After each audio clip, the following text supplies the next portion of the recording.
नमस्कार साथियों, सीईसी गुरुकुल में आपका हार्दिक अभिनंदन। आज हम जयशंकर प्रसाद द्वारा रचित कविता संग्रह लहर में संकलित एक लंबी कविता प्रलय की छाया, इसकी संवेदना और शिल्प पर बात करेंगे। लहर काव्य संग्रह कविता संग्रह जो 1933 में प्रकाशित हुआ, छायावादी प्रवृत्तियों से युक्त एक कवि की प्रौढ़ कृति है और इस लहर में 33 कविताओं का संकलन है जो विविध विषयों पर आधारित है। प्रेम पर, सौंदर्य पर, विश्व बंधुत्व की भावना को लेकर, बौद्ध धर्म से संबंधित आध्यात्मिक दार्शनिक विचारधारा से लेकर के तो 29 कविताएं प्रकृति आदि से संबंधित है और 4 इसमें लंबी कविताओं का संकलन है। अशोक की चिंता, शेर सिंह का शस्त्र समर्पण, प्रलय की छाया और पेशोला की प्रतिध्वनि। अशोक की चिंता और शेर सिंह का शस्त्र समर्पण, इन 2 लंबी कविताओं पर हम पहले व्याख्यान दे चुके हैं, उस पर चर्चा कर चुके हैं। आज हम उनकी जो कविता प्रलय की छाया है, इस पर बात करेंगे। यह आख्यान परक पहली कविता मानी जाती है छायावाद में। यद्यपि पंत ने परिवर्तन की रचना इससे पूर्व 1921 में की है, पर वो आख्यान परक नहीं है। निराला राम की शक्ति पूजा करते हैं, वे इसके बाद की रचना है। तो अगर हम देखें हिंदी, आधुनिक हिंदी साहित्य में, तो छायावादी प्रवृत्ति को लेते हुए आख्यान परक लंबी कविता पहली प्रलय की छाया मानी जा सकती है और हंस पत्रिका में इसका सर्वप्रथम प्रकाशन हुआ।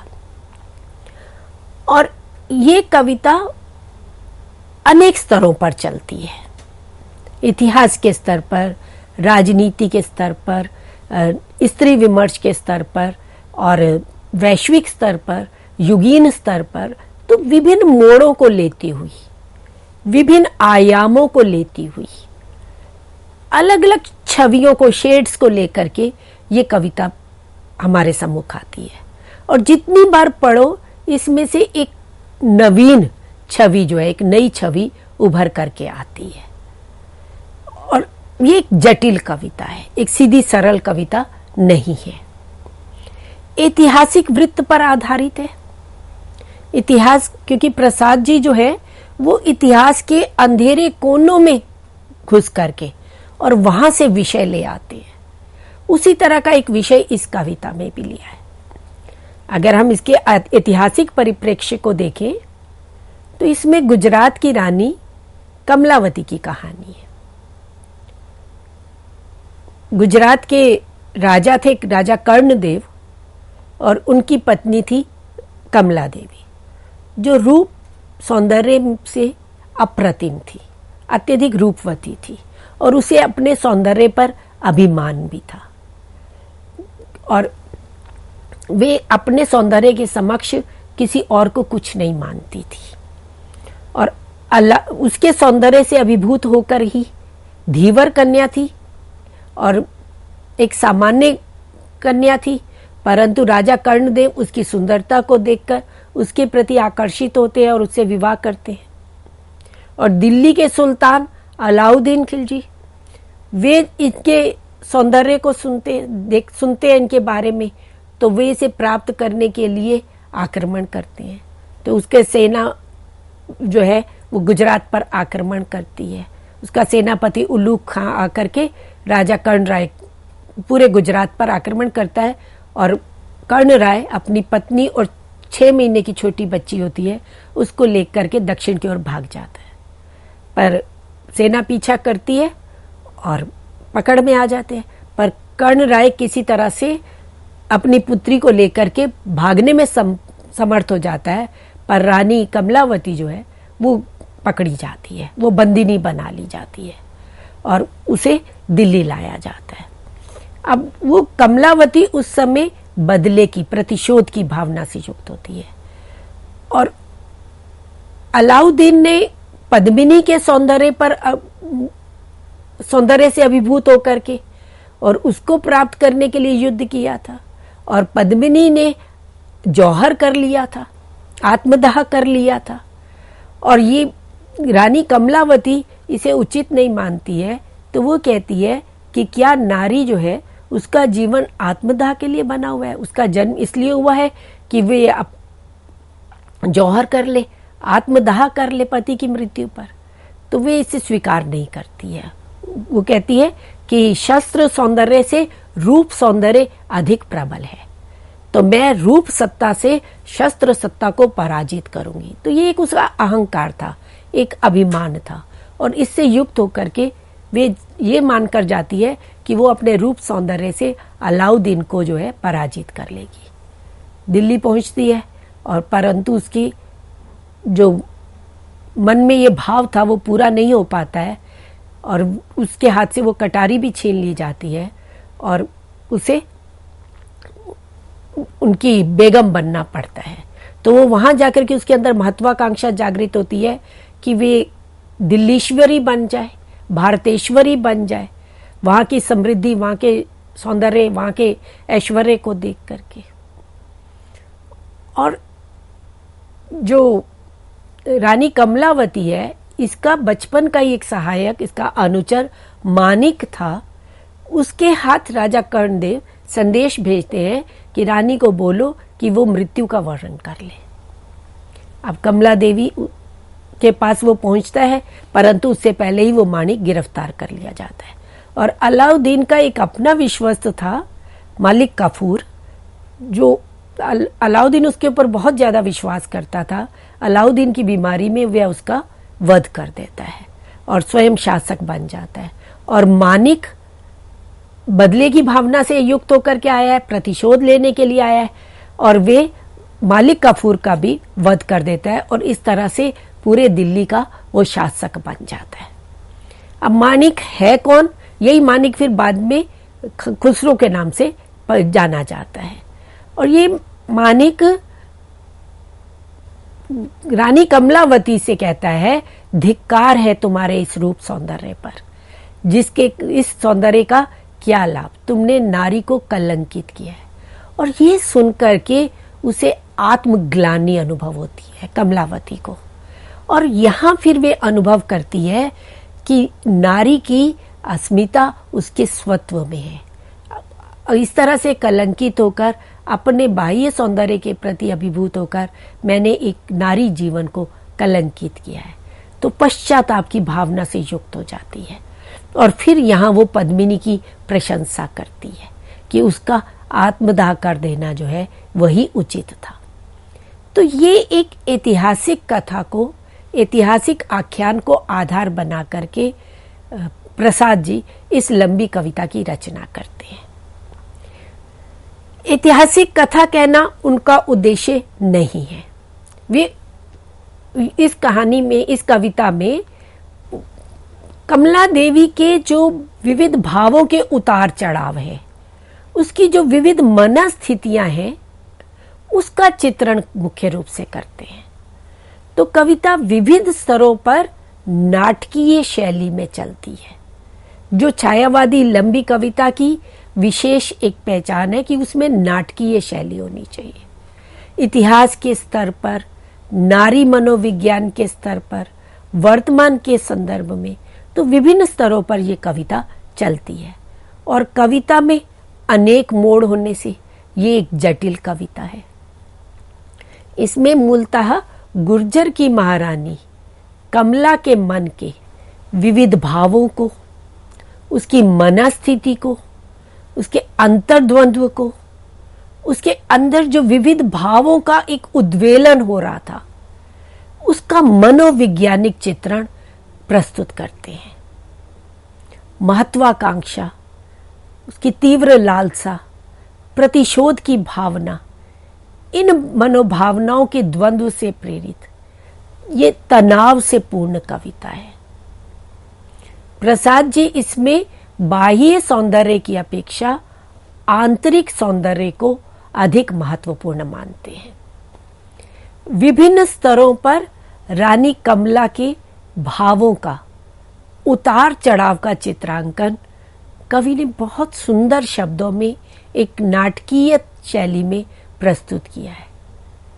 कमलावती मुग्धा के रूप में, रूप गर्विता के रूप में, प्रतिशोध की भावना से युक्त एक महत्वाकांक्षिणी के रूप में, भारतेश्वरी बनने की भावना से युक्त होकर और फिर पश्चातापमयी मनोस्थिति से युक्त होती है, एक अभिशाप की प्रतिमूर्ति के रूप में हमारे सामने आती है। तो सबसे पहले वो मुग्धा के रूप में, एक मुग्धा नायिका के रूप में आती है। वे इतनी सुंदर है, धीवर कन्या थी, परंतु वो अलकावली जो उसके बाल थे वो उनको सागर की लहरों से उपमित करती है कि उसकी अलकावली सागर की लहरों जैसी है।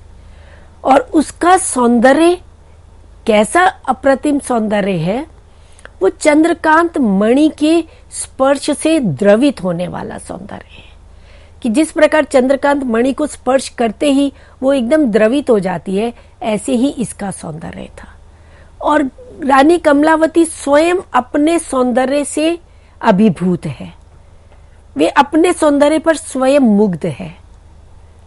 जैसे कस्तूरी मृग अपनी नाभि की सुगंध से अभिभूत होकर उसकी तलाश में भाग घूमता है, ऐसे ही कस्तूरी मृग की भांति ये कमला भी अपने रूप सौंदर्य से अभिभूत होकर के उस आकर्षण से युक्त होकर अपनी एक उन्मत्तता की स्थिति में रहती है। रूप गर्विता है, उसे अपने रूप पर, अपने सौंदर्य पर अभिमान है, अहंकार है।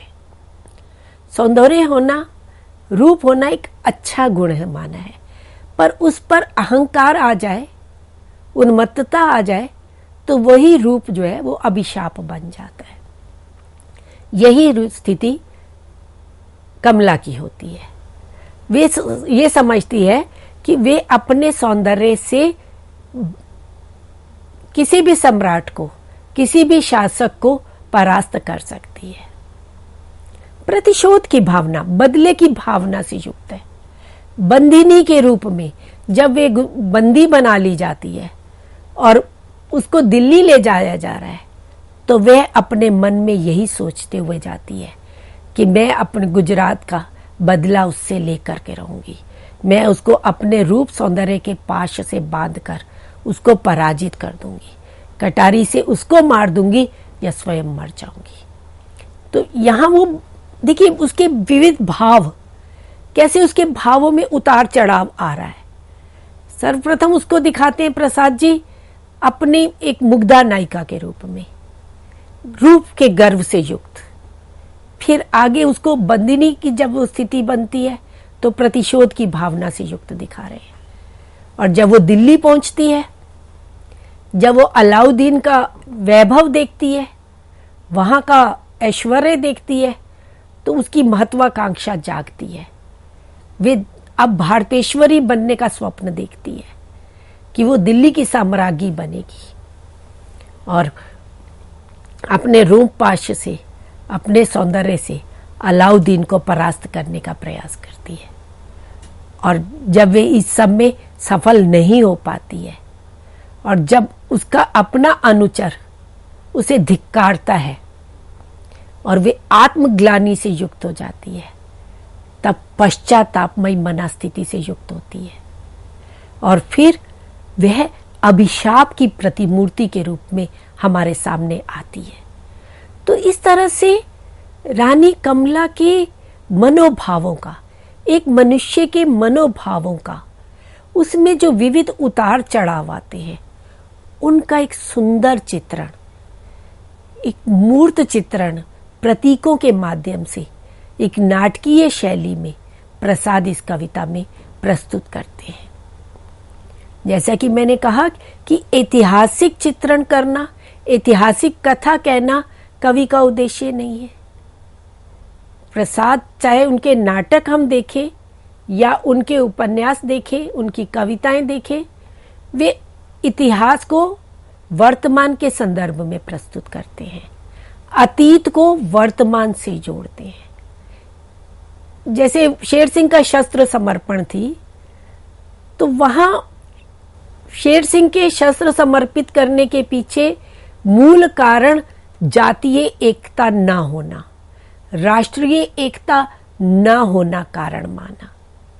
इसी तरह से जो ये प्रलय की छाया कविता है, काव्य लंबी कविता है, इसमें भी युगीन चित्रण मिलता है। पूरे युग का एक चित्रण इस कविता के माध्यम से प्रस्तुत करते हैं। प्रसाद उस समय स्वामी विवेकानंद से, महात्मा गांधी से, रविंद्रनाथ टैगोर से प्रभावित थे। स्वतंत्रता आंदोलन चल रहा था और उस आंदोलन में सभी बढ़ चढ़ करके भाग ले रहे थे। तो उस आंदोलन की स्थितियों को इस कविता के माध्यम से भी प्रस्तुत करते हैं। जैसे ये पंक्तियां आती हैं, स्वतंत्रता आंदोलन में भाग लेना गौरवपूर्ण अभिनय है। तो अभिनय आरंभ हुआ, अनिहल वाड़ा में अनल चक्र घूमा फिर, एक झटके में आज गुर्जर स्वतंत्र सांस लेता था सजीव हो। अब ये अनल चक्र शासन सत्ता के क्रूर अत्याचारों का प्रतीक है कि देश की स्वतंत्रता के लिए, देश की आजादी के लिए युवकों में अब एक उत्साह का भाव जागृत हो गया है और वो इस स्वतंत्रता आंदोलन में भाग लेना, उसमें मृत्यु को वर्ण करना भी अपने लिए गौरवपूर्ण मान रहे थे। और इस स्वतंत्रता संग्राम में केवल वीर युवक, केवल वीर पुरुष ही भागीदार नहीं थे, स्त्रियां भी बढ़ चढ़ करके भाग ले रही थी। जब गुजरात पर आक्रमण होता है तो पति के साथ कमला स्वयं भी उस रणांगन में कूदती है। तो कमला का युद्ध में भाग लेना, ये प्रसाद बता रहे हैं कि स्वतंत्रता संग्राम में स्त्रियां भी रणचंडी बन करके विदेशी सत्ता का मुकाबला कर रही थी।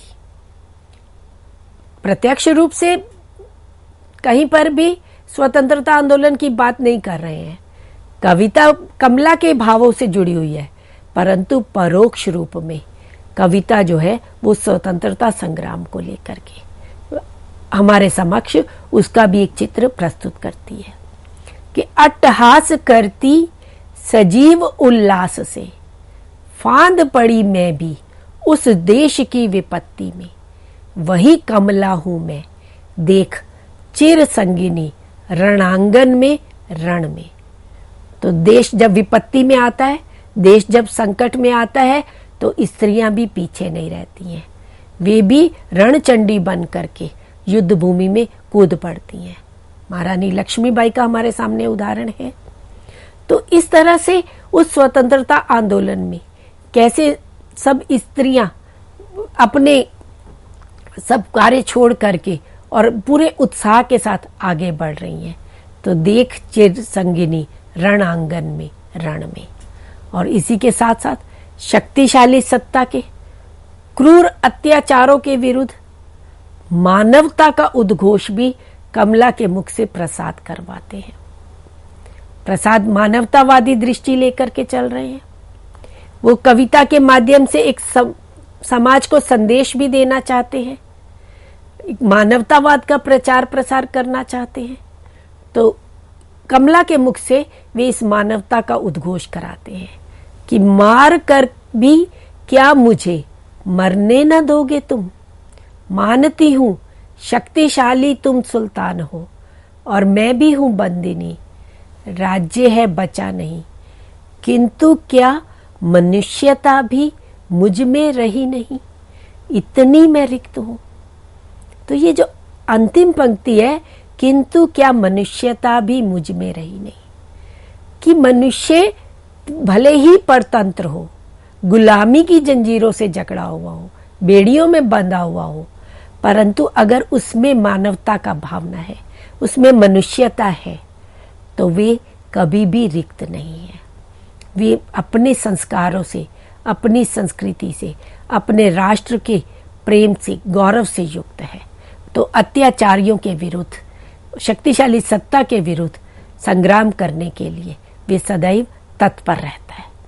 तो इस तरह से एक और एक मनुष्य के मन के विविध भावों के उतार चढ़ाव को, उनकी भावनाओं के विभिन्न मोड़ों को विविध आयामों में प्रसाद इस कविता में प्रस्तुत करते हैं और इतिहास के दृष्टांत को, इतिहास की कथा को वर्तमान संदर्भ से जोड़ते हुए समाज को एक दिशा देते हुए प्रतीत होते हैं।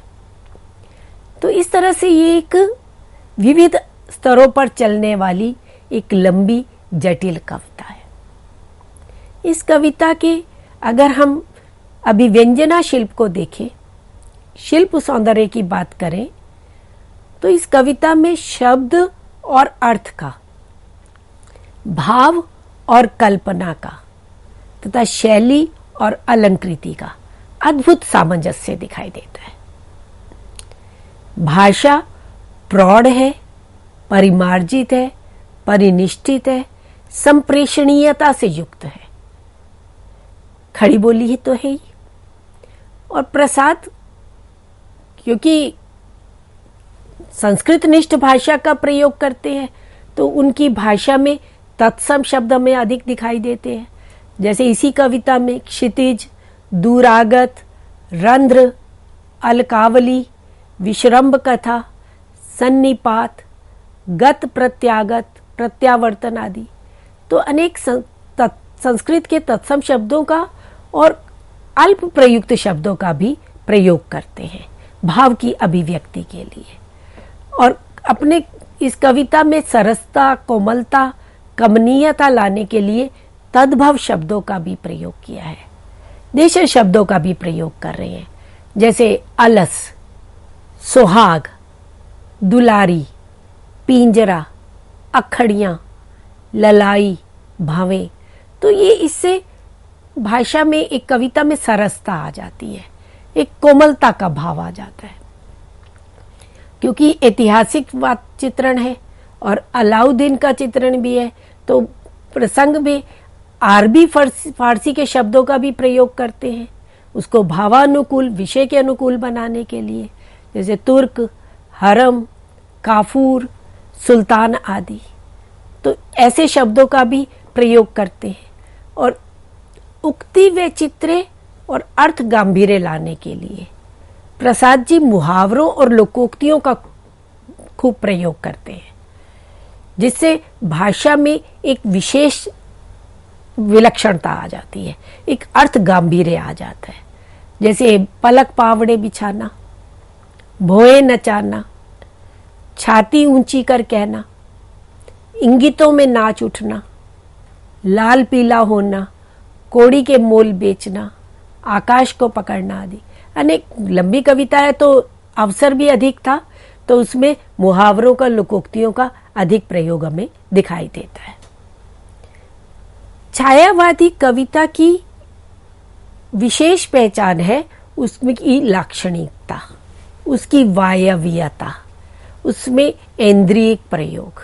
तो इस कविता में लाक्षणिक प्रयोग भी प्रसाद जी ने खूब किए हैं। रजनी की नीली किरणें रंध्र खोजती थी, या वो कहते हैं समीर मुझे छूकर सांस लेता था। अंतरिक्ष की अरुणिमा संध्या संगीत को पी रही थी। मैं वे दावा नल ज्वाला जलाऊंगी जिसमें सुल्तान जले। तो ये लाक्षणिक प्रयोग है। दावा नल ज्वाला, भावनाओं का इतना तीव्र उद्वेग है, इतनी प्रतिशोध की भावना प्रबल है कि वो उस भावना से संतप्त है और वो सुल्तान को जलाने के लिए भी जला। तो ये दावा नल जो है वो हृदय की भड़कती हुई ज्वालाओं का प्रतीक है। तो उक्ति चमत्कार और अर्थ गांभीर्य के लिए प्रतीकात्मक शब्दों का भी प्रयोग प्रसाद जी करते हैं, और इनके ये प्रतीक रूप, गुण, धर्म, स्वभाव आदि के अनुसार भावाश्रित हैं।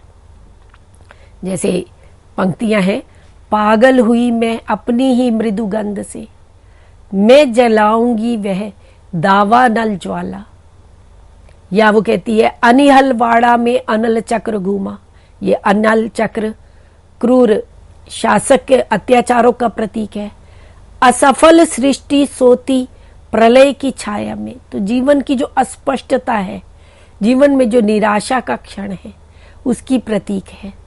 तो इस तरह से कवि विभिन्न प्रतीकों का अमूर्त भावों के मूर्तिकरण के लिए प्रयोग करते हैं। ऐसे ही अलंकारों का, चाहे उपमा है या रूपक है या उत्प्रेक्षा है या मानवीकरण अलंकार है, तो जो इसके मन में भाव उठ रहे हैं, कमला के मन में भाव उठ रहे हैं, और उन अमूर्त भावों को प्रकृति से प्रतीक लेकर के प्रसाद प्रस्तुत करते हैं, उनका भावनाओं का मानवीकरण कर देते हैं और विरोधाभास अलंकारों का प्रयोग किया है।